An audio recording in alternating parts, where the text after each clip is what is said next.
हमारी भी दुर्दशा सत्संग से ही होती है, सत्संग से। हाँ, आप ही कह गए थे कि किसी को नहीं काटना, अहिंसा परमो धर्म। महात्मा बोले, अरे पगले, तू मेरे उपदेश का अर्थ ही नहीं समझा। मैंने कहा था तुम अहिंसक बनो, इसका अर्थ दूसरे को काटो मत। काटने के लिए मना किया था, लेकिन क्या फुफकारने के लिए भी मना किया था? अगर तुम काटोगे तो दूसरा नष्ट हो जाएगा, और फुफकारोगे नहीं तो तुम ही नष्ट हो जाओगे, इसलिए फुफकारो। सांप ने कहा तो आज्ञा है? बोले बिल्कुल। अब आए बच्चे झूला झूलने, और जो सांप ने फुफकार मारी उतनी दूर खड़े रहे। हम काटना भूल जाएं ये बात तो ठीक है, लेकिन अहिंसा इस हद तक चली जाए कि हम फुफकार नहीं भूल जाएं। लोग हमारी शांतिप्रियता को कायरता समझें।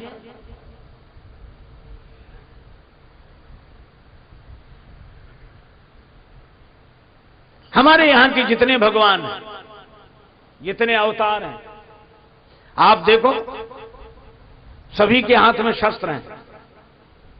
श्री राम जी के हाथ में धनुष बाण, हनुमान जी के हाथ में गदा, शिव जी के हाथ में त्रिशूल, माता भवानी के हाथ में तलवार है। सब शस्त्र क्यों रखते हैं? हमारे यहां दो की परंपरा है, शास्त्र और शस्त्र। हम लोग पहले शास्त्र से सबको समझाते हैं। शाह में दो डंडे लगते हैं, वो सा रहता है ऐसा, और दो डंडे, आधा रा वाला सा, फिर त्रा, शास्त्र। तो हम शास्त्र से समझाते हैं, हनुमान जी की तरह विनती करो जोरी कर रावण। लेकिन जब कोई शास्त्र से नहीं समझता, हमारी खिल्ली उड़ाता है, तो फिर शास्त्र में से एक डंडा बाहर निकल आता है, और डंडा बाहर निकलते ही शास्त्री शस्त्र हो जाता है। तो हम शास्त्र शस्त्र दोनों से समझाते हैं, लेकिन पता नहीं हम लोगों को क्या हुआ, शास्त्र रह गए, शस्त्र तो गायब ही हो गए। शास्त्र आस्था की स्थापना करता है समाज में, और शस्त्र के द्वारा व्यवस्था होती है। और यही कारण देखो, रामचरितमानस बड़ा अद्भुत ग्रंथ है, बहुत अनुपम ग्रंथ है। श्री हनुमान जी भेजे गए लंका में, और हनुमान जी ऐसे संत हैं कि जो कहा सो सहा। रावण अपशब्द बोलता है और हनुमान जी विनती करो जोरी कर राम। संत का यही स्वभाव है कि वो सब सहता है। खोद खाद धरती सहे, काटकूट बन राय, कुटिल वचन साधु सहे, सबसे सहा न जाए। तो हनुमान जी साधु हैं, और जब साधु से रावण नहीं माना, शास्त्र से नहीं माना, तो शस्त्र रूप में, सिपाही रूप में अंगद जी को भेजा। अब देखो सिपाही की शैली अलग है। हनुमान जी 10 सवाल रावण पूछे, तब एक का जवाब दें बड़े मुश्किल से, हाथ जोड़ के। और अंगद जी, हनुमान जी को लोगों ने लात मारी, मारे चरण करें वो हांसी, पर हनुमान जी कुछ नहीं बोले। संत हैं, सब सह लेते हैं। पर अंगद जी को रावण के बेटे ने लात उठाई, मार नहीं पाई। तई अंगद का लात उठाई, और अंगद जी ने गही पद पटके भूमि भमाई। लात उठाई, वही पकड़ के फिरा के जो जमीन में पटका, नीचे गिरते ही ऊपर गया। और जो राक्षस समझ रहे थे कि वही बंदर आया, जो देखा वो बंदर नहीं है, वो नहीं है। रास्ता बिना पूछे अंगद जी को रास्ता, इधर से जाइए, इधर से, इधर से जाइए, इधर से। अंगद जी ने सोचा हम रास्ता पूछ ही नहीं रहे, बता काहे को रहे। लोग बोले हम तो इसलिए बता रहे हैं कि हम तो जो पहले आए थे उन्हीं से समझ गए, पर रावण ही नहीं समझा, तो उधर ही जाओ।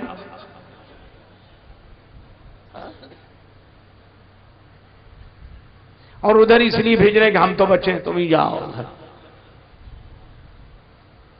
और रावण की तो आदत, क्या बोला, कह लंकेश कवनते बंदर, वो ऐसे ही बोलता। हनुमान जी से भी ऐसे ही बोल रहा था, कह लंकेश कवनते कीशा।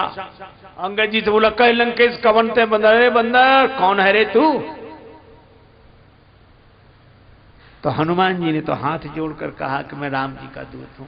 परवाह रे अंगद जी, जैसे ही रावण बोला कह लंकेश कवन तय बंदर, अंगद जी तुरंत बोले मैं रघुवीर दूत 10 कंधर।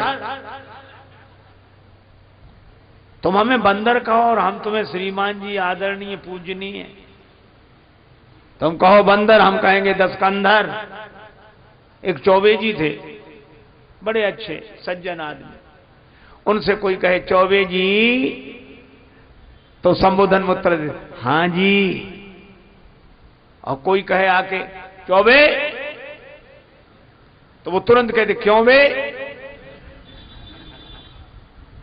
अंगद जी ने वही करके दिखाया।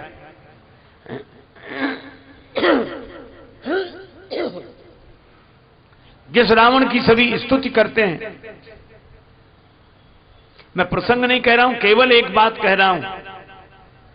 हनुमान जी ने भी कहा था रामचरण पंकज उर्धरो, हनुमान जी की शैली अलग है। और अंगद जी ने कहा कि मेरा चरण कोई हिला दे, कोई जब नहीं हिला पाया बोले रावण अब तुम ही बचे हो। रावण आया, जैसे ही चरण उठाने की झुका, अंगद जी ने तुरंत पांव हटा लिया, बोले भाई ऐसे ही झुको लेकिन चरण राम जी का पकड़ो। हम अपना चरण नहीं पकड़ाना चाहते, झुकना सिखाना जानते हैं, राम जी के चरण पकड़ो। यह है हमारा भारतवर्ष। लक्ष्मण जी ने यही कहा कि कोई कुछ करता रहे, कोई कुछ बकता रहे, आप चुपचाप बैठे रहो। तो लक्ष्मण जी हैं युद्ध के पक्ष में, ताकि इन आतताइयों को सजा मिले, और राम जी कहते युद्ध का परिणाम बुरा, मत करो। अच्छा, हमारे सामने भी यही समस्या है, युद्ध करें न करें। एक मत राम जी का है, एक मत लक्ष्मण जी का है। लेकिन राम जी ने कहा चिंता मत करो, युद्ध की जरूरत नहीं है, शांति हो जाएगी। का कैसे होगी शांति? इसीलिए आप वर्णन पढ़ते हैं, परशुराम जी तब मिले जब राम जी की बारात लौटकर अयोध्या जा रही थी। पर तुलसीदास जी ने सोचा जंगल में मोर नाचा किसने देखा, परशुराम जी तो यहां आने चाहिए।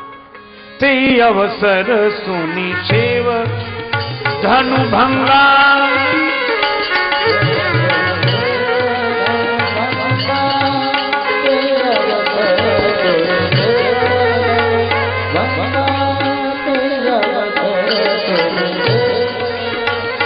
भंगा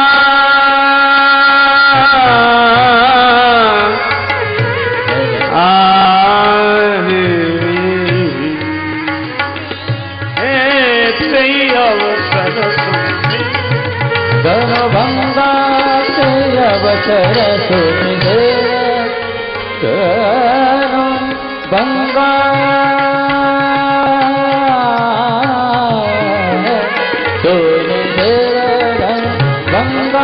सुनि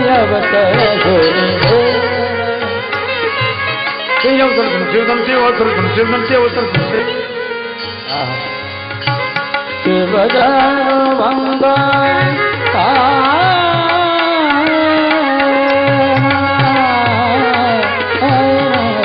तेरे अवसर सुनि शिवधनु भंगा शिवधन भंगा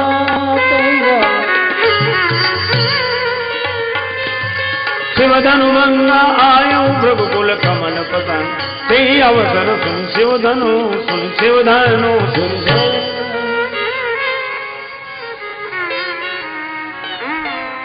उसी समय परशुराम जी फरसा लिए वीर वेश में सामने आकर खड़े हो गए। अब आप कल्पना करो, ये पिंडाल है, चारों तरफ 4 दीवारी हो, दरवाजा एक, उसी में परशुराम जी खड़े हो। तो जो राजा लोग आवाज लगा रहे थे, ले उछुड़ाए सीए कह को, यही तो कह रहे थे, और सीता जी को छुड़ा लो। अब जो हाथ ऊपर उठाए थे बोल रहा था, और जो उसने परशुराम जी को देखा, हाथ ऊपर का ऊपर, मुंह बंद न हो। बगल वाले ने कहा क्या हुआ, हिम्मत से बोलो, हम तो साथ में, बोलो बोलो। अब वो बोले क्या, उधर ही देखे। अब बगल वाले ने देखा, जो देखा परशुराम, भगवान परशुराम। क्रोध में लगते, प्रणाम करने कौन जाए। जो जाए वही मरेगा, नहीं जाओगे तो और जल्दी मरोगे। तो जो जहां थे वहीं से सिर रख रख के पितु समेत ले ले निज नामू, लगे करन सब दंड प्रणाम। और परशुराम जी जिसकी ओर गौर से देखेंगे, इसे पहले भी कहीं देखा है, वो समझता था कि बस हमारी उम्र के दिन पूरे हो गए। यही सुभाए चित वही हित जानी,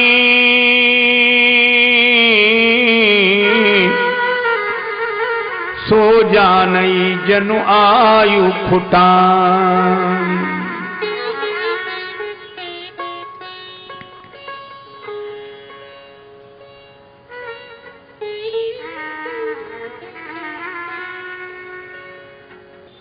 जनक जी ने आकर प्रणाम किया, सीता जी से प्रणाम कराया, विश्वामित्र जी आए, राम जी लक्ष्मण जी को बाद में बुलाया, पहले नहीं।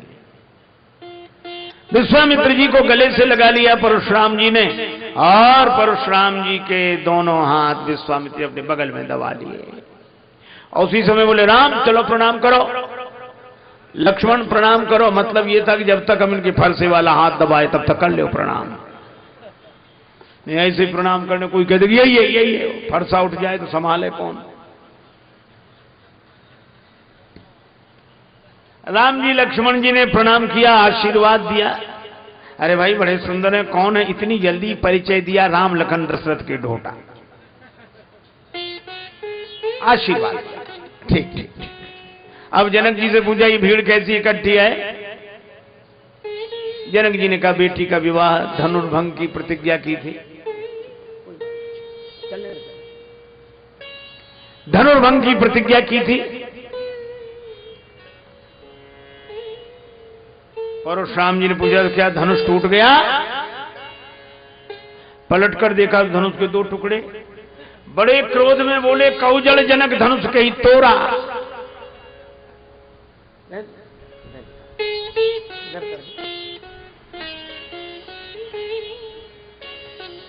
अब जनक जी डर के मारे उत्तर नहीं दे रहे हैं। अच्छा देखो, एक अति दूसरी अति को जन्म देती है, क्रोध में आती है, अति से बोले बचन कठोरा। तो जनक जी के डर में भी अति डर उत्तर देत नृपना ही, अति डर।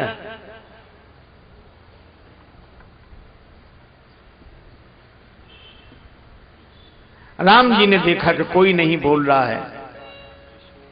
राम जी माने भारतवर्ष का आदर्श। श्री राम उठकर खड़े हुए और बड़े संयत भाव से कहा, नाथ शंभु धनु भंजनि हारा, होई है कोई एक दास तुम्हारा।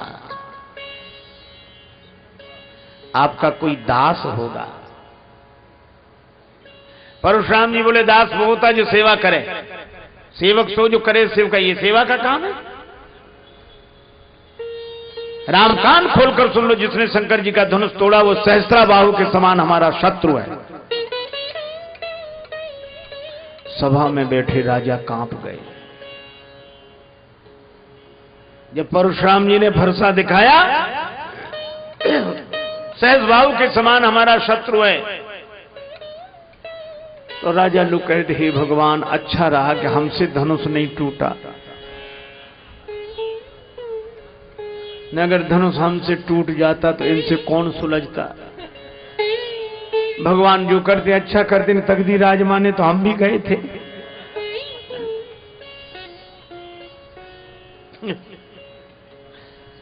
कुछ दम्भी स्वभाव के राजा थे। दम्भी स्वभाव के राजा क्या बोले, हम तो जानते थे, हम जानते थे, पहले से पता था।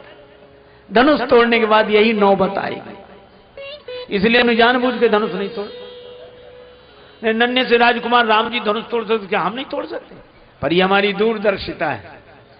कुछ लोग ऐसे भी दूरदर्शी होते हैं। एक आदमी रेल की पटरी पे सो रहा था, कुछ लोग समझाने गए यहाँ काहे को पड़े, बोले मरने के लिए। अरे कहा जिंदगी बड़ी कीमती है, मरो मत। बोले पक्का निश्चय। पर समझाने वाले ने देखा सिरहाने इतनी रोटियां रखे, बोले जो रोटियां काहे को रखे? बोले वाह इतना भी नहीं जानते, रेलगाड़ी लेट हो गई तो भूखों मरेंगे। कुछ लोग ऐसे भी दूरदर्शी हो।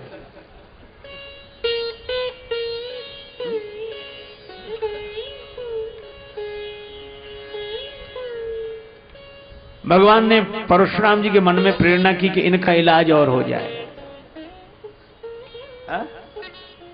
तब तक परशुराम जी बोले, सो बिलगाई बिहाई समाजा, न तुम्हारे जई हैं सब राजा। वह समाज छोड़कर अलग हो जाए या समाज उसे अलग कर दे, नहीं तो जितने राजा हम सबको मार डालें। और राजा लोग लगे कांपने के, भगवान धनुष का धनुष नहीं टूटा, मरे और जा रहे हैं। धनुष तोड़ के ही मरते तो नाम होता कि साहब धनुष तोड़ के मरे। एक राजा ने कहा, हमने तो पहले ही कही थी कि घर चलो। जनक जी ने भी कहा था, तजवात निज निज गृह जाहु। तुम ही बैठे रहे कि तमाशा देख लो। अब देखो तमाशा। लक्ष्मण जी से नहीं रहा गया। वे सोचने लगे, गुरुजी अच्छे देश में ले आए, यहां एक ही समस्या रहती, धनुष। थोड़ी देर पहले एक महापुरुष नाराज हो रहे थे, क्यों नहीं टूटता, किसी से नहीं टूटता जनक जी, और टूट गया तो दूसरे इसलिए नाराज, क्यों टूट गया, किसने तोड़ दिया। लक्ष्मण जी प्रभु से बोले कि बुरा ना मानो तो इन बाबा जी से दो बात हम कर लें। बोले तुम क्यों करोगे? बोले जो जिस भाषा का जानकार हो उसे उसी भाषा में बात करने में सुविधा रहती है। आपकी भाषा ये समझ नहीं सकते, इनकी भाषा आप बोल नहीं सकते, इनकी भाषा के विशेषज्ञ तो हम हैं। अंग्रेजी जानने वाले से अंग्रेजी में, हिंदी जानने वाले से हिंदी में, उर्दू जानने वाले से उर्दू में, जो जिस भाषा का जानकार हो। अब जानकारी हो ना, शब्द ही शब्द याद हो। कुछ लोगों को ऐसे ही शब्द याद होते हैं। एक आदमी को अंग्रेजी के 3-4 अक्षर याद हो गए, अर्थ पता ही नहीं था, वो 3-4 शब्द ही बोलता था बस। Yes, no, very good, thank you. और जब निकले कोई मिले क्रम से बोलते यस, फिर कहता no, very good, thank you. लोग हंसते थे, उसे खुद पता नहीं था इनका मतलब क्या है। एक बार रेल में जा रहा था, किसी की अटैची चोरी हो गई, तो किसी ने कहा कि भाई साहब आपने हमारी अटैची देखी है? उसे अंग्रेजी बोलने का मौका मिला। अटैची देखी है? बोला यस। तो बोले प्लीज दे दीजिए। तो दूसरा अक्षर बोला नो। उसने डांटा कि हमारी एक अटैची का अटैची देने ना, क्यों नहीं? तो बोला वेरी गुड। तो उसको लगी कोई सब पगला, 2-4 थप्पड़ लगाए और उसे लगा आखिरी सब तो बोल ही थे। तो बोला थैंक यू। अरे शब्दों का अर्थ तो पता हो। तो लक्ष्मण जी ने कहा कि इनकी भाषा में हम इन्हें समझा दें। भगवान मौन रहे, मौनम स्वीकृति लक्षण में। लक्ष्मण जी गए, बोले बाबा जी नाराज क्यों हो? क्यों नाराज हो? परशुराम जी बोले ये धनुष टूट गया। अच्छा धनुष टूट गया तो आप क्यों टूटे जा रहे हो? आप कोई धनुष हो? कितनी बढ़िया बात है, क्या आप धनुष हो? बोले नहीं हम तो धनुष नहीं। बोले फिर क्यों टूट रहे हो? अच्छा चलो आप धनुष नहीं हो, आपका धनुष है? नहीं हमारा नहीं। किसका है? हमारे गुरु भगवान शंकर का। तो शंकर जी ने मना किया था कि इसे मत तोड़ो। उन्होंने तो जनक जी को दिया था, उन्होंने तोड़वा दिया। ना आपका धनुष है ना आपको दिया गया, आप बीच में काहे को दुखी हो? परशुराम जी मन में सोचने लगे कि बच्चा बात तो ठीक कह रहा है, हम क्यों दुखी हैं? आपको कई लोग ऐसे मिलेंगे जो कहते महाराज हम बहुत परेशान हैं, हम बहुत परेशान हैं। उनसे पूछो क्यों परेशान हो? कहते हमें खुद समझ में नहीं आता कि हम क्यों परेशान हैं। अच्छा बोलो समझ में आ जाए तो परेशानी आधी कम हो जाएगी कि नहीं?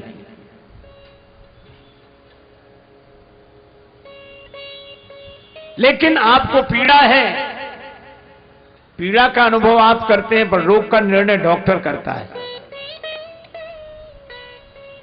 लक्ष्मण जी ने कहा परशुराम जी महाराज आप पीड़ा का अनुभव कर रहे हैं, लेकिन रोग कौन सा है वो मैं बता रहा हूं। और लक्ष्मण जी ने रोग बताया। बड़ा अच्छा वर्णन है श्री राम कथा में। यही धनु पर ममता,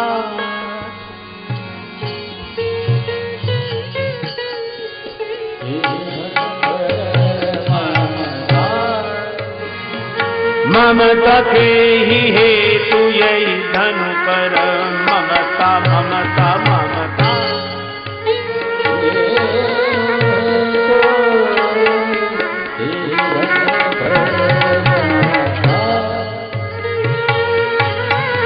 रिसाई कह भ्रगुकुल के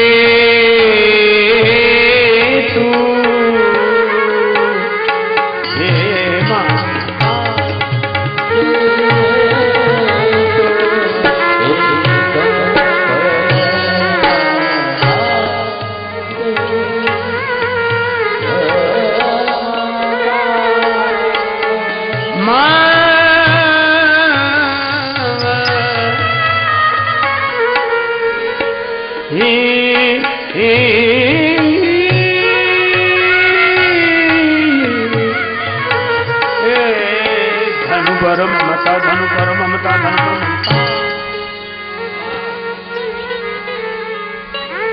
धनुष से आपकी ममता है और महाराज ये ममता पर चोट लगी है, ये ममता आपको दुखी कर रही है। अच्छा देखो कितनी बढ़िया बात है, हम लोग अगर अपने जीवन की ओर देखें किसी का मरना हमें दुखी नहीं करता। हम लोग सवेरे सवेरे अखबार पढ़ रहे होते हैं, नाश्ता कर रहे होते हैं, चाय ले रहे होते हैं, नमकीन बिस्कुट लड्डू, उसी समय अखबार सामने होता है और मान लो उसमें लिखा हो भारी भूकंप, 500 लोग मरे, रेल की भयंकर दुर्घटना, 700 मरे। हम लोग ऐसे पढ़ते रहते, कितने मरे? 700। ज्यादा मरे होंगे, अखबार वाले कम छापते हैं। चाय नहीं लिया आपने? चाय नहीं। अब भूकंप में अरे ज्यादा मरे होंगे। तो आंकड़े, सरकारी आंकड़े, आप लड्डू ले, नमकीन ले। अच्छा बोलो ऐसी बातें करते कि नहीं? आप ये देखो, अगर किसी के मरने से हम दुखी हो रहे होते तो क्या नाश्ता कर पाते? इसका मतलब किसी का मरना हमें दुखी नहीं करता। और मान लो अपना ही कोई खास बीमार हो जाए, अस्पताल में भर्ती, रो रहे, अरे कहा कि अब तो डॉक्टरों ने कंट्रोल कर लिया, आपने कल से कुछ पानी भी नहीं पिया है, कुछ तो रोने लगते। जब तक वो स्वस्थ ना हो जाए हम तो पानी भी नहीं पिए। एक आदमी मरा नहीं, बीमार है, हम पानी भी नहीं पी पाते। और 1000 मर गए थे तब कुछ नहीं लगा, 700 मरे तब कुछ नहीं लगा, और एक आदमी के बीमार होने में। इसका अर्थ है कि हम मृत्यु के कारण दुखी नहीं होते, ममता के कारण दुखी होते हैं।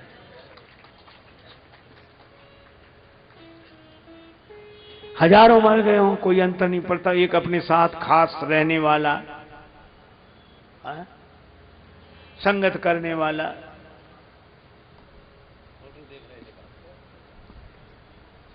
और मान लो मर जाए तो कितनी मन को समझाओ, दुख होता है ममता के कारण।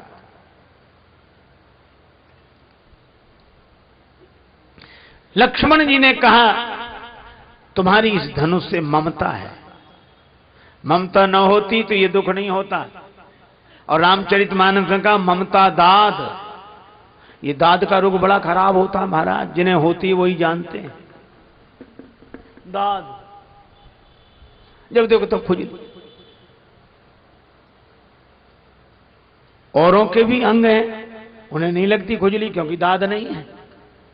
इसी तरह ममता की दाद जिसके मन में होती है उसी को वासना की खुजली लगती है।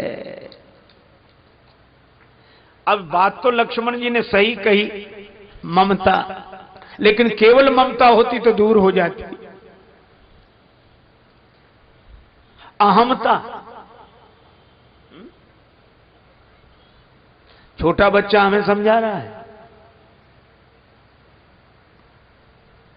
एक वृद्ध से व्यक्ति ने कहा, बच्चे ने, कि भगवान का भजन करो।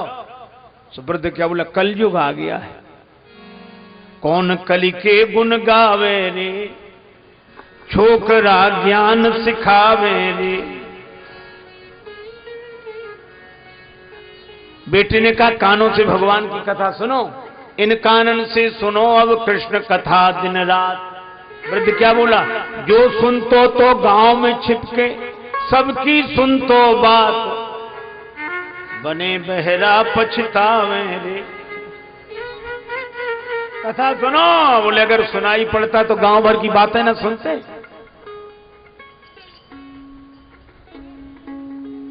गांव में रस्सी बटने की एक यंत्र होता है, ढिरिया बोलते हैं उसको बुंदेलखंड में।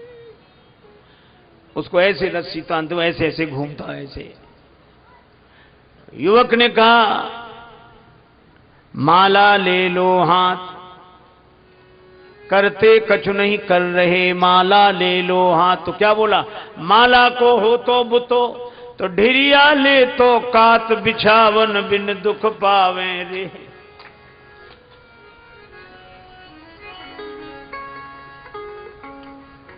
इन नैनन सूझे नहीं, करो राम का ध्यान।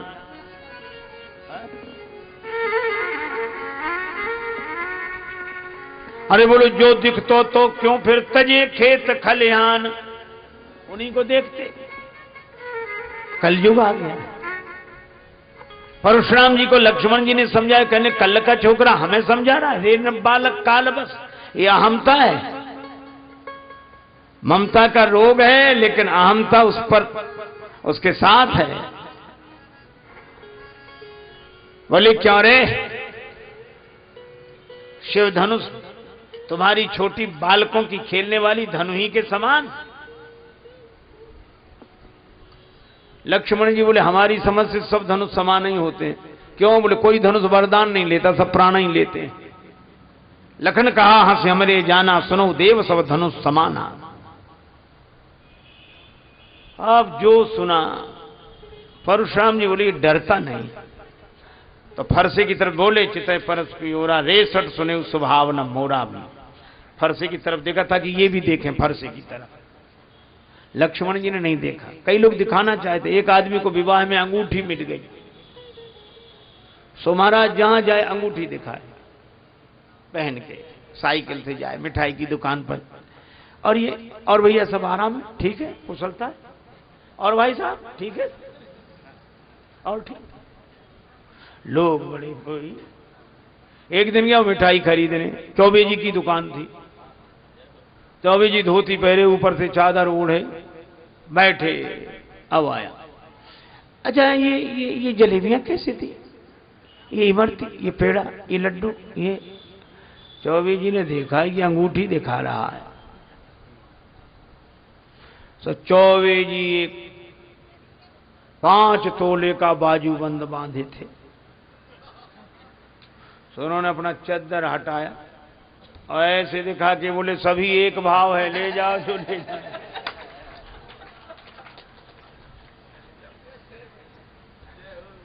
परशुराम जी फरसे की तरफ दिखाना चाहते हैं लक्ष्मण जी को, लक्ष्मण जी ने देखा ही नहीं। तब बोले परस विलोक महीप कुमारा, मेरा फरसा देख।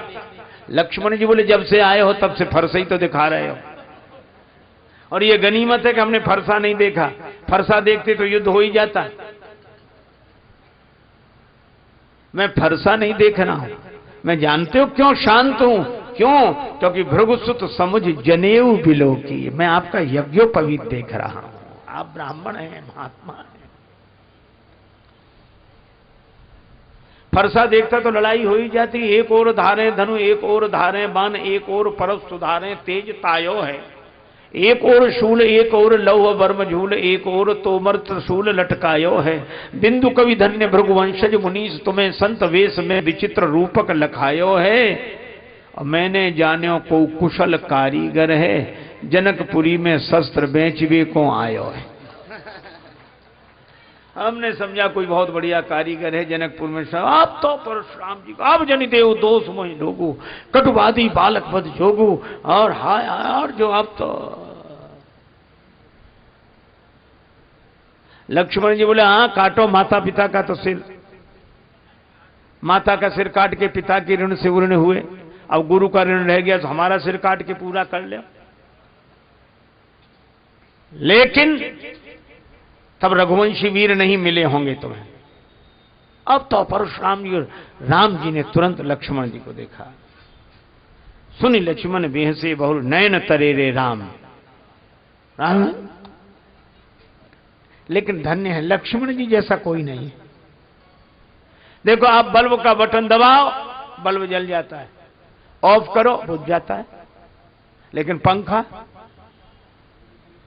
आप बटन ऑफ भी कर दो तो भी पंखा 10-20 चक्कर लगाए बिना रुक ही नहीं सकता।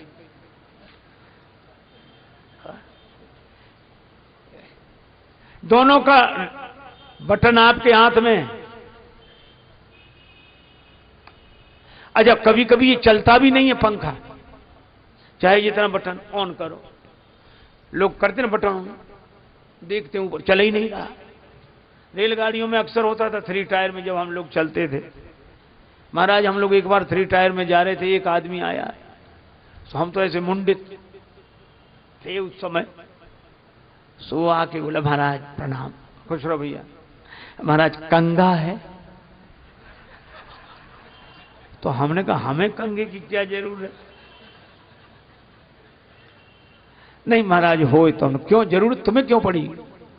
पंखा नहीं चल रहा, वो कंगा मिल जाए तब पंखे में ऐसे ऐसे करें।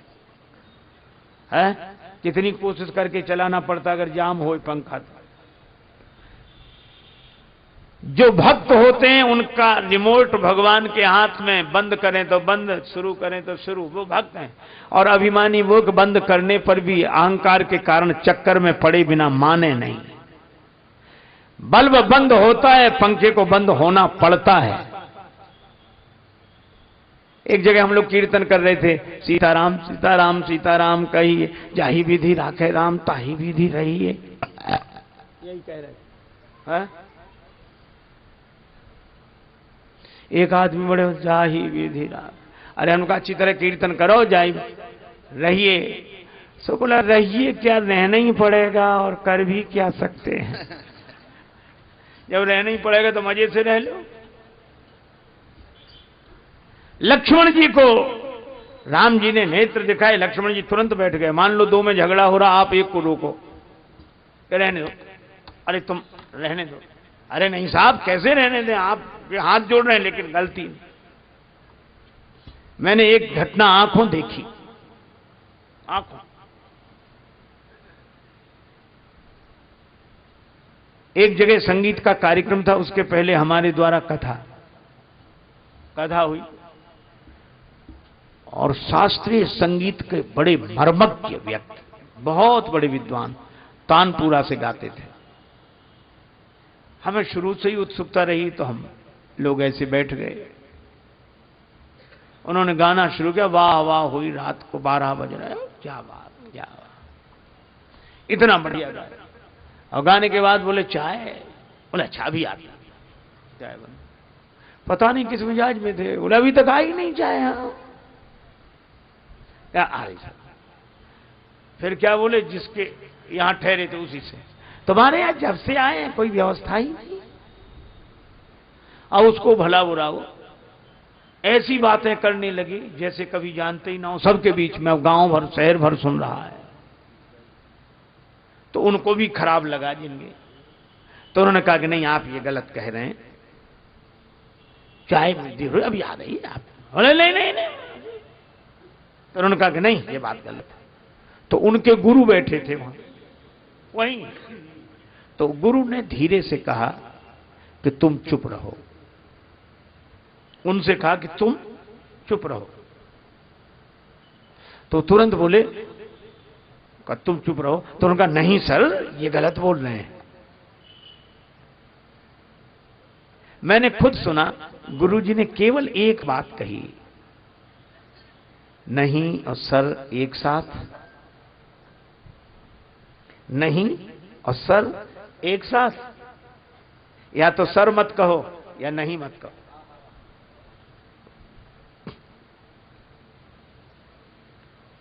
तुरंत चुप हो गए। लक्ष्मण जी के साथ यही है, नहीं और सर एक साथ नहीं, और क्रोध में भिड़ रहे हैं, कोई मना कराए कैसे। और कई बार अगर पकड़ो भी तो आदमी ज्यादा ताकत लगाता, छोड़ दो तो उतनी नहीं लगाएगा, और आज इसे छोड़ूंगा नहीं, और अब तुम छोड़ दो, और तुम छोड़ दो नहीं तो तुम्हें नहीं छोड़ूंगा। लक्ष्मण जैसे नयन तरेरे राम, तुरंत जैसे कोई क्रोध ही ना हो। गुरु समीप गवने सकुच परिहर बानी बाम, यह है मर्यादा। राम जी ने हाथ जोड़े, महाराज आप क्रोध शांत करें। परशुराम जी बोले कैसे क्रोध शांत होगा, राम तोर भ्राता बड़ पापी, अगर ये फरसा नहीं चला तो। बोले अगर फरसा चलने से ही क्रोध शांत होता हो तो मेरा सिर झुका है, चलाइए फरसा। कर कुठार आगे यह शीशा। अब परशुराम जी ने फरसा उठाया तो फरसा चले ही नहीं। कैसे चले फरसा, हाथ चले तब तो फरसा चले। अच्छा हम लोग कितने खुश होते हैं, कई बार कहते उनकी चिंता मत करो वो तो हमारे हाथ में। अक्सर लोग कहते भैया उनको देख लेना, वो अरे हमारे हाथ में, वो हमारे हाथ में। हम लोग बहुत खुश होते हैं हमारे हाथ में, लेकिन हमारे हाथ में ठीक है, आपके हाथ में भगवान करे सब कुछ रहे, लेकिन ये बताओ आपका हाथ आपके हाथ में है। एक आदमी से किसी ने कहा कि दान दो, बड़ा सत्संग हो रहा है, बड़ा कार्यक्रम हो रहा है, महाराज का आश्रम बन रहा है और वृंदावन दो। सो बोले अब सब दे रहे हैं, हमारा देना कोई जरूरी है। अच्छा सब ऐसे ही सोचने लगे तो अरे कहा कि नहीं नहीं अपना अपना दान दिया अच्छा रहता है, दो। सो बोला अभी कौन मर रहे हैं जो दें, ये एक नया तर्क है, क्योंकि मरते ही समय दान दिया जाता है। तो उस समय के लिए काहे को बैठे हो, बोले इसलिए कि ताजा ताजा दान भगवान को भी याद रहेगा, इधर दिया उधर पहुंचे। अभी से दान दे दो फाइल गड़बड़ा जाए, इधर का उधर हो जाए, हिसाब किताब ही ना रहे। लोग हंसते थे तो मरते समय तुम्हारे पास होगा, अरे चिंता में, इतना तो हमने अपने हाथ में कर रखा है। हम किसी के भरोसे नहीं रहते, अपने हाथ में। बुढ़ापा आया, अरे अभी कौन मर रहे हैं। और उस आदमी ने सामने वाली दीवार में गड्ढा करा के धन उसमें रख दिया, सीमेंटेड करा दिया कि जब दान दे रहा हूं निकलवा के करा देंगे, हमारे हाथ में। पर भगवान की लीला, एक दिन वो ऐसा बीमार हुआ कि मुंह से बोल ना पावे, हाथ से लिख ना पावे, मुंह से बोल ना पावे। अब मित्रों ने कहा कि तुम्हारी ये दशा देखकर हमें बड़ा दुख होता है, लेकिन तुम कहते थे तुम्हारे हाथ में वो धन, बताओ कहां है। सो हाथ उठावे दीवाल की तरफ। मित्र कुछ समझ ना पावे। उसके बेटों को पता था, बेटे बड़े घाघ थे, उन्होंने सोचा बाप तो जा ही रहा है, धन और जाएगा। तो जब बेटों से पूछते कि पिताजी दीवाल की तरफ इशारा क्या करते हैं, बेटे बोले पिताजी कहते हैं कि देने के लिए धन बचा कहां, जो था सब इसमें लग गया, इसमें लग गया, इसमें। बोलो हाथ में तो है लेकिन हाथ में नहीं है। घड़ी सबके हाथ में, पर घड़ी किसी के हाथ में नहीं है। घड़ी सबके हाथ में है पर घड़ी किसी के हाथ में नहीं। एक महात्मा कहते थे, घड़ी घड़ी चली यह घड़ी कहती यही विनीत, मूर्ख तेरे जन्म की एक घड़ी गई बीत। घड़ी किसी के हाथ में नहीं है। अच्छा बोलो किस घड़ी क्या हो जाए, है हाथ में। और हम समझते कि घड़ी हमारे हाथ में, और अगर ध्यान से देखो तो हमने घड़ी को नहीं बांध रखा है, घड़ी ने हमारा हाथ बांध रखा है। अब बोलो फरसा तो तब चले जब हाथ में फरसा, मेरे हाथ में फरसा तो हाथ तो चले। अच्छा देखो हमारी दो तरह की स्थितियां हैं, एक वो है जो हमारे हाथ में, एक वो है जो हमारे हाथ में है, और एक वे हैं जिनके हाथ में हमारा हाथ है। और हमारे हाथ में जो है उधर जब हम देखते हैं तो मन अभिमान से भर जाता है, और हमारा हाथ जिसके हाथ में है उसका ध्यान करते हैं तो मन भगवान से भर जाता है। परशुराम जी का हाथ न चले।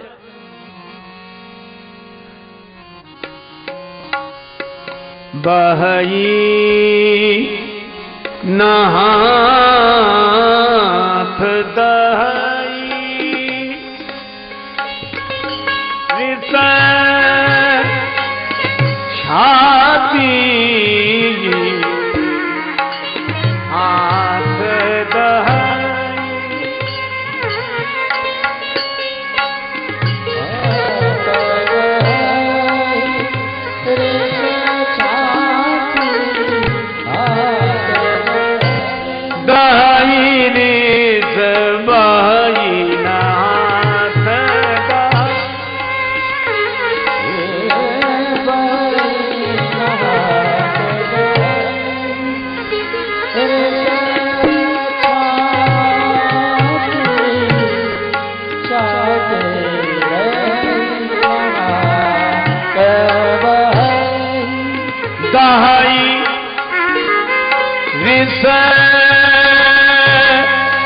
छाती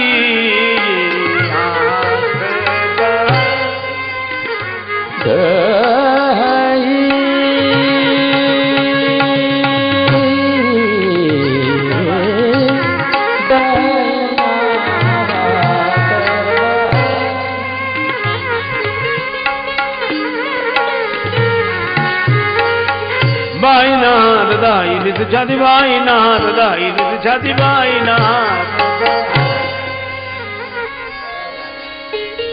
हाथ नहीं चलता, छाती जल रही है। ये हाथ की ताकत कहां चली गई? अरे इस हाथ में ताकत आई कहां से थी? भगवान से। तो भगवान सामने ही तो नहीं है। तब उन्हें लगा राम रमापति कर धनु लेऊ, राम रमापति कर धन लेऊ, हे चहु मोर मिटे संदेहु, हे चहु मोर मिटे संदेहु, हे चहु मोर मिटे संदेहु।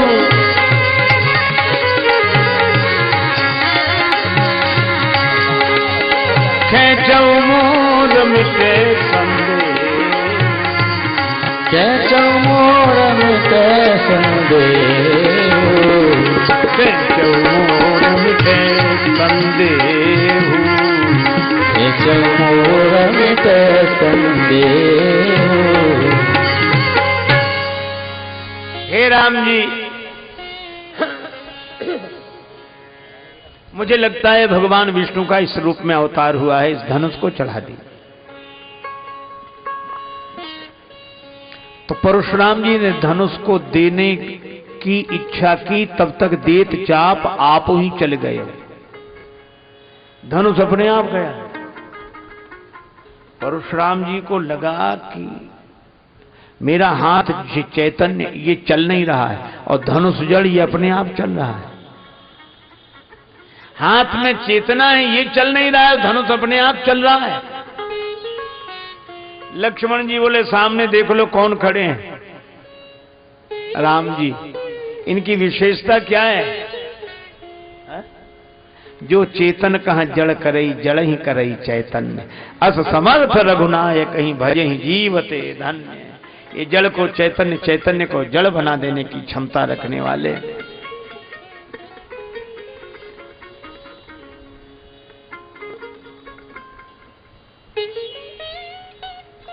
परशुराम जी चौंके, पर उन्होंने धनुष से कहा कि राम जी हाथ नहीं बढ़ा रहे, तुम क्यों जा रहे?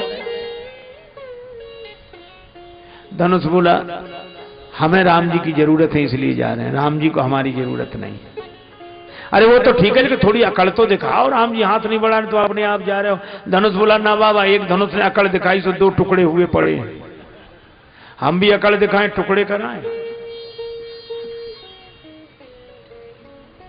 लक्ष्मण जी राम जी से कहने लगे, जब परशुराम जी ने कहा इस धनुष को चढ़ाओ, लक्ष्मण जी बोले मेरी मानिए तो कछु विनती सुनाऊं नाथ, आप मुनिराज के समीप हो सिधारे।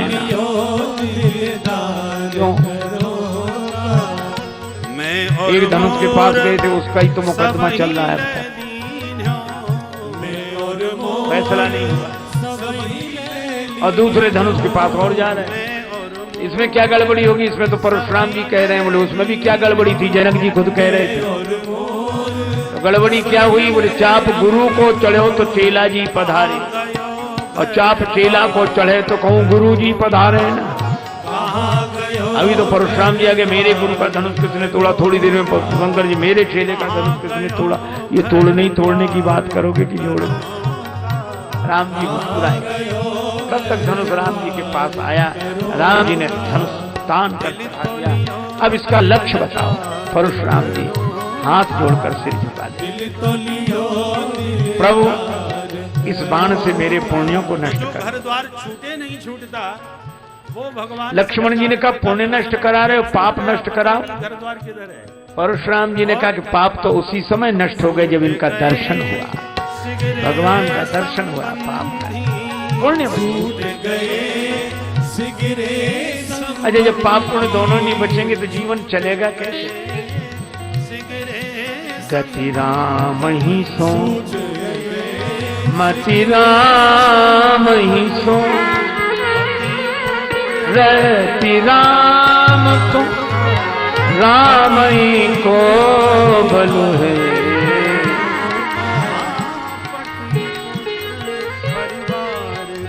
आपकी जेब में जो रुपया हो आप उससे अपना खर्च चलाते हैं और आपने किसी बड़े आदमी की जेब में अपना रुपया डाल दिया, दे दिया, तो फिर आपकी जेब से खर्चा नहीं चलेगा, फिर उसकी जेब से खर्चा चलेगा। इसी तरह अपने कर्मों को भगवान को सौंप देने वालों की व्यवस्था भगवान की ओर से होती है। मैं और मेरे में माया के द्वारा बनी हुई है। मैं और मोर तोड़ते माया, वो भी छूट गई। सबसे ज्यादा पति पुत्र प्रिय लगते हैं, वो भी छूट गए।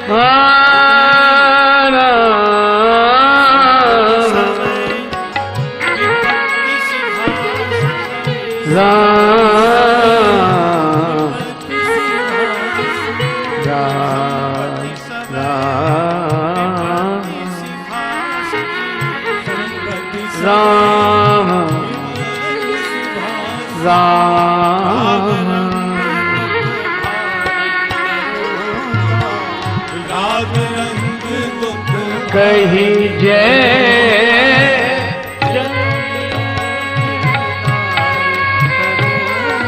रघुकुल के तू कही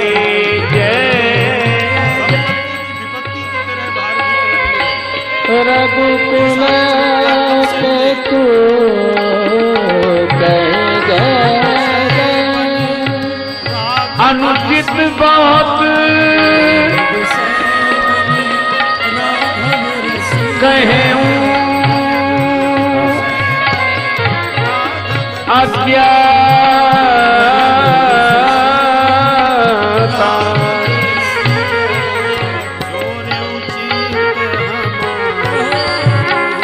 क्षमहु क्षमा क्षमहु क्षमा क्षमहु क्षमा मंदिर दो भ्राता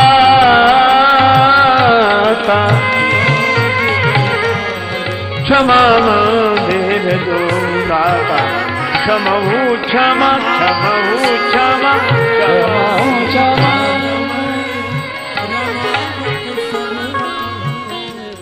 दोनों भाइयों से क्षमा मांग रहे हैं। धातु से राम शब्द बनता।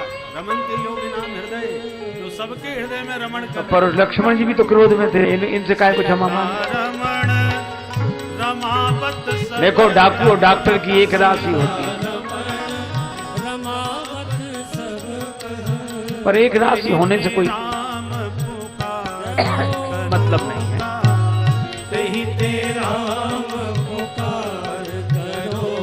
डाकू के नाम के साथ कुख्यात, डॉक्टर के नाम के साथ विख्यात।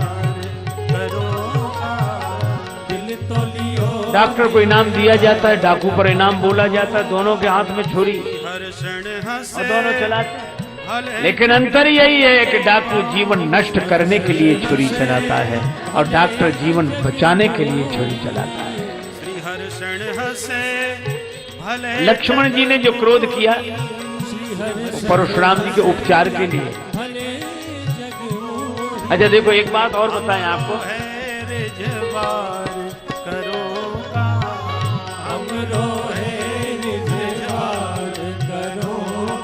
हिंसा और अहिंसा। बहुत बार हमारे जीवन में अहिंसा भी हिंसा के रूप में आती है। जैसे माँ कहती ना कान पकड़ दो, निकल जा, मर जा, चला जा, हिंसा है, लेकिन भीतर से अहिंसा का भाव है। अध्यापक शिष्य को कहता पिटाई लगा के मार, ये अहिंसा का भाव है। लक्ष्मण जी बोल रहे हैं, भले ही कड़वा लग रहा है लेकिन बोल रहे हैं। क्या लिखा है? बोलत लख नहीं, बोलत लख नहीं, जनक डिराही। श्री दुल्हा सरकार की। लेकिन परशुराम जी बोल नहीं रहे हैं। क्या लिखा है? भृगुपति बकहीं कुठार उठाए। एक बोलता है, एक बकता है।